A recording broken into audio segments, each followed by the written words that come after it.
My uninvited sister-in-law tried to dump her kids at my wedding for a nail appointment, so I called CPS and unleashed chaos on her and my mother-in-law. I'm 26, female, and I got married to my partner after 5 years of dating. Since I began dating him, he made me aware of his family's situation. He is in low contact with his family and has no contact with his sister. His sister is older than us by 8 years. She was abusive and treated my husband badly until she moved out of the house. She thought that my husband took her place in the life of their parents, as since he was born, he was given the priority that a toddler needs, but she could not accept it. Sister-in-law had a lot of anger issues that she took out on my husband. I'm talking about physical abuse. There are scars on my husband from the beatings he took from sister-in-law. She was never punished for those beatings because his parents are a whole different can of worms. Instead of admitting their mistakes and solely focusing on my husband the moment after he was born, could have caused the sister to be angry and cause these outbursts. They insisted on acting like what sister-in-law did to my husband was completely normal because that is what kids do. They noticed my husband getting abuse, and instead of working on those anger issues that sister-in-law had, they insisted on pretending that everything was fine in their picture-perfect family. Fast forward to now. Since we got engaged 6 months ago, my in-laws have been pressuring my husband to start talking to his sister. They want their picture-perfect family to be present at the wedding. They want the wedding to fulfill their image of the family. And the amount of pretending that they are willing to do just to make sure everyone else thinks that nothing is wrong is astounding. Either way, my husband did not want sister-in-law to show up at the wedding. He repeatedly made his wishes known that he had no intention of having her present for the ceremony, yet his parents could not care less. They were in touch with sister-in-law and told her about the engagement. She said that she is more than happy to drop by for the wedding. Not only that, they gave sister-in-law my number. She called me and asked me about the venue and time, etc. I told her curtly that she is not invited to this wedding and she is not welcome. If she shows up, there will be consequences, as we are not planning on letting strange people drop by. It was almost as if she could not hear what I was saying. Every day she would call me asking me about the ceremony and everything else. Every day I told her that it was not happening and she was not welcome. After a while, I was done with her BS. I told her that she is not welcome and that the next time she called me, I would block her. Needless to say, she called me again and I blocked her. Since then, her cause and her involvement with our wedding were diminished. I could almost pretend that she never did the whole drama in the first place. My husband knew about this, and he told me I did the right thing by cutting her off the way I did, so I did not feel any guilt for it. Everything was going fine, but things started going too. On the day I went to try on wedding dresses, my bridal party had me and my close friends, along with my mom and my mother-in-law. Mother-in-law was surprised that sister-in-law was not present and wanted to know why she was not there. I was honest and told her that I am not planning on inviting her while directly going against the wishes of my husband.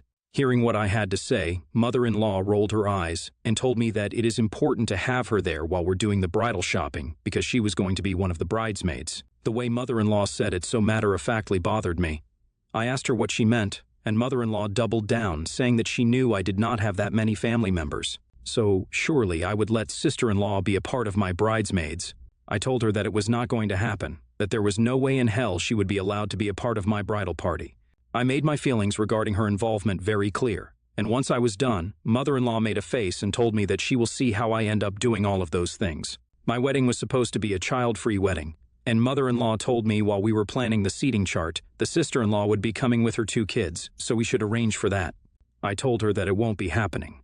I will not be making any arrangements for her.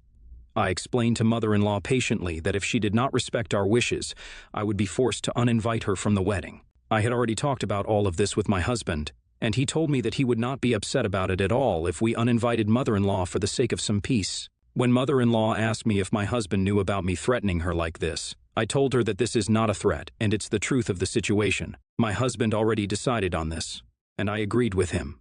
That shut her up nicely. She realized that her forcefulness would not work on us. I thought this would be the end of it, but his life would have it was not. Comes the day of our wedding, and what do you know, sister-in-law shows up at our wedding. She had brought her kids with her, and the first thing she did once she came in was look for me.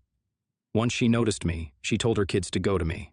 I was standing in my comfortable clothes for the reception party, and sister-in-law told me that she needs me to take care of her children for the next hour because she has a nail appointment to attend, and once she's done, she will join us at the wedding reception. My mother-in-law thought that it was a perfectly reasonable thing to want and say, and told her that it is all right, and I will take care of the kids. I was not going to.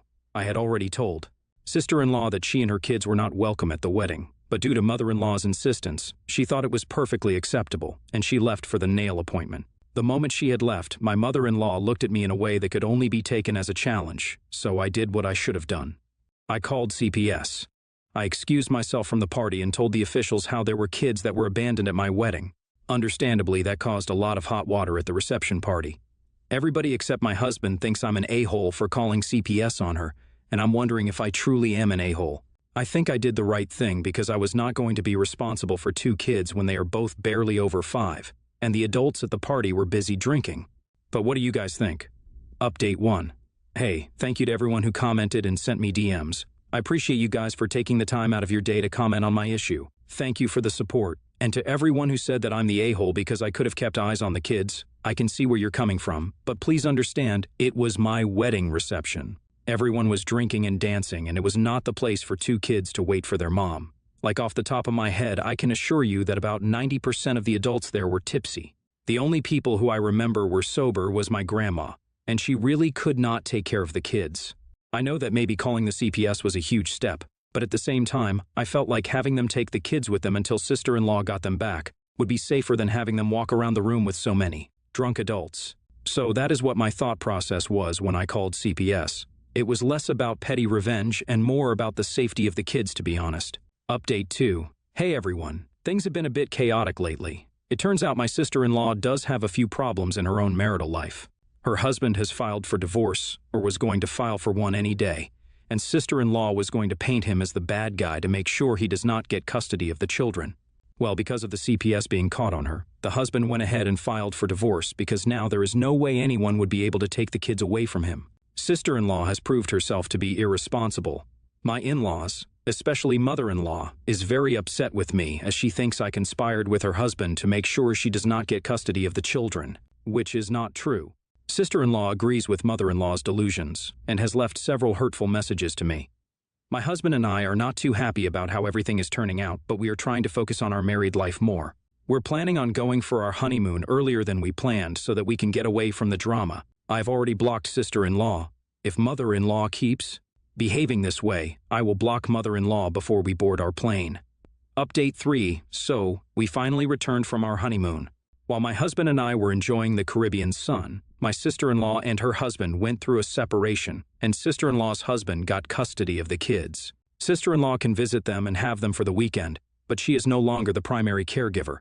Mother-in-law is very upset about this because there has never been a divorce in the family before I became a part of the family, and so now this is all my fault.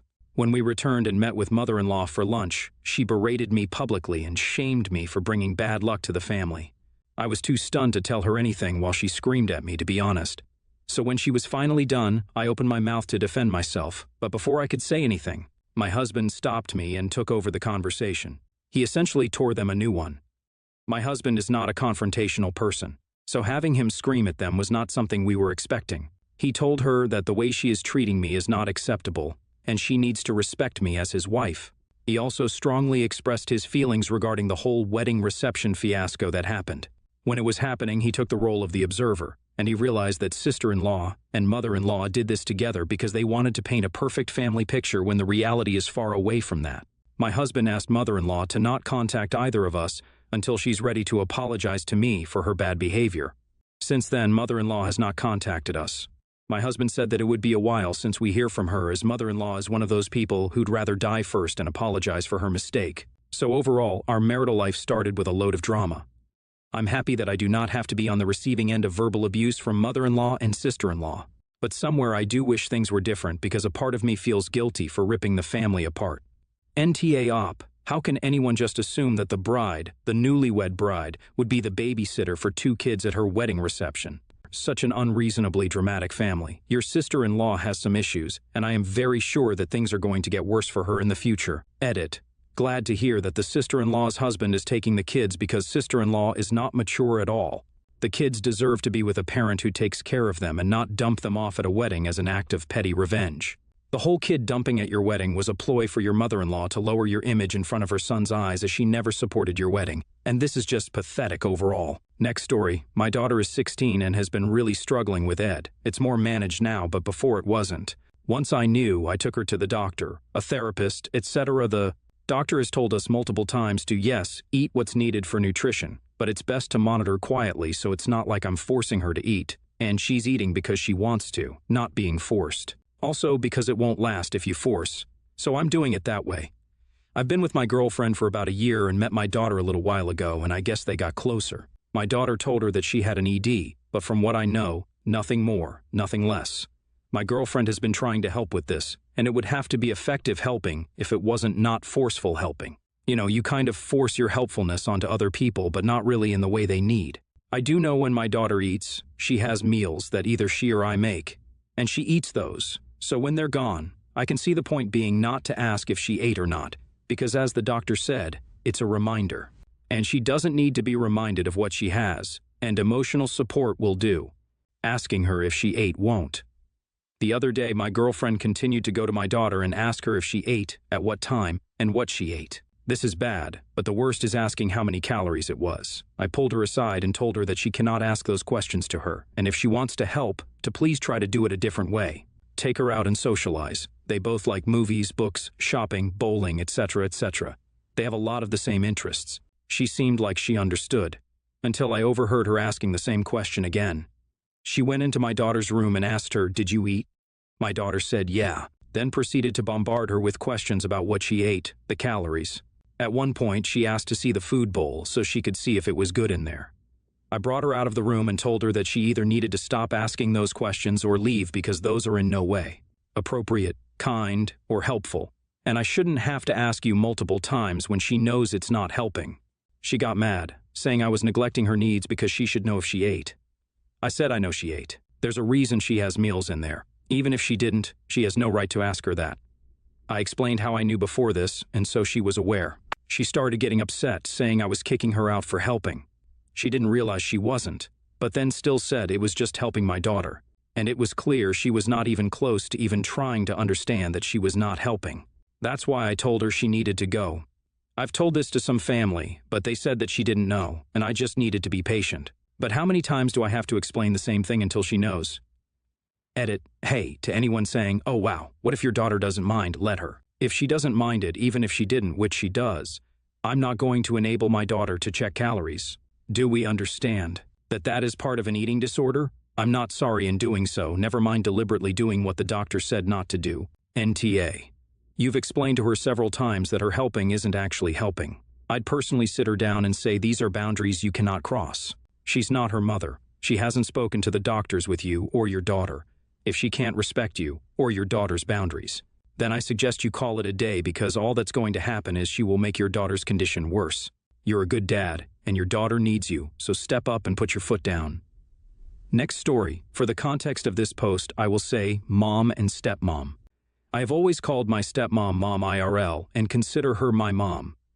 My mom had a very complicated pregnancy with me, and an undiagnosed heart condition led to her death within minutes of my delivery. My dad was rocked by the loss of mom, and my mom's family were a great comfort to him during that time. They were also very good to me. He always made sure they had a solid place in my life. He met my stepmom when I was 2 and married her when I was 5, although she was in the role of my parent a long time before that.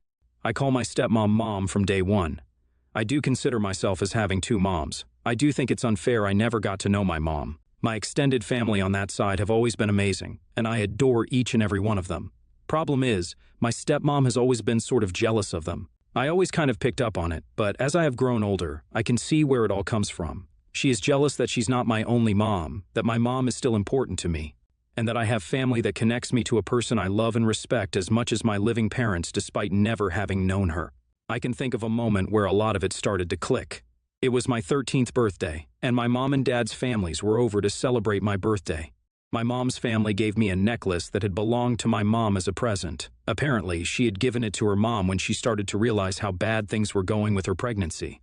And since she had given it to my mom when she was younger, she wanted her to be the one to give it to me. My dad was so happy and he took some photos of me wearing it, but I remember my stepmom looking so close to tears the whole day after the present was given.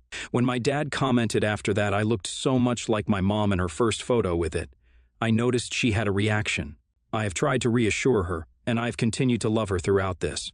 Now I'm getting married, and this is where I wonder about how I'm dealing with this. I always wear my mom's necklace now, and plan to for my wedding. My dad gave my fiancée my mom's ring to propose with. He also gave me a small flower pen she wore to her wedding. I asked my stepmom if I could have some stuff of hers to wear, and she was so excited and eager until she learned that I was also going to wear stuff representing my mom. She told me she didn't think it was fair to wear stuff from both of us. Then she asked me why she wasn't enough and what had she done wrong. I told her I wanted to represent both my moms. She told me she'll always just be mom number 2, always the second best, always reminded me that she's not my real mom. She told me I could have given her this one day. Aitia, NTA. Could have given her this one day? No, it's your wedding, it is your day. It doesn't sound like you have ever treated your stepmother as second best. You see her as your mother. She raised you. You also see your biological mother as your mother. She birthed you and intended to raise you. You are loved by both, and you have love for both. Wanting to wear something that represents two of the most important women to you on your wedding day is beautiful. It is not a competition.